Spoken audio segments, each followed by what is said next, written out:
hello guys आज আপোনালোকক দেখুৱাম ফ্লিপকাৰ্টৰ পৰা কেনেকৈ আপোনালোকে ডেইলি 2500 টকা ইনকাম কৰিব পাৰিব মই যেনেকৈ কৰি যাওঁ তেনেকৈ আপোনালোকে কৰি যাব প্ৰথমতে ফ্লিপকাৰ্টৰ এপছটো ওপেন কৰি লওক আৰু একেবাৰে তলত দেখিছে ছুপাৰ কইন তাত ক্লিক কৰি দিয়ক এতিয়া উইন ফ্লিপকাৰ্ট গিফ্ট কাৰ্ডত ক্লিক কৰি দিয়ক এতিয়া পে ইউজ 20 ছুপাৰ কইনত ক্লিক কৰি দিয়ক এতিয়া ইয়াত মানে লাকি ড্ৰত আপোনালোকে 2500 টকালৈকে লাভ কৰিব পাৰিব ইয়াত এটাই ভাল কথা যে ইয়াত আপোনালোকে একেবাৰে মিনিমাম কম হ'লেও 5 টকা এটাও পাব ফ্ৰীকে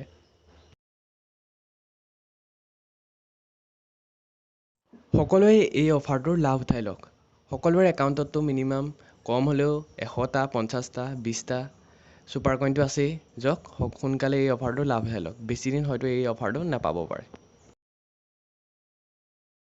সদায় এনেকুৱা নতুন টিক্স লাগে যদি মানে এনেকুৱা মানে লাভজনক উপায় লাগে যদি আপোনালোকে ইনকাম কৰিব পৰা এই টেকনিকেল অসম চেনেলটো ছাবস্ক্ৰাইব কৰি ল'ব ধন্যবাদ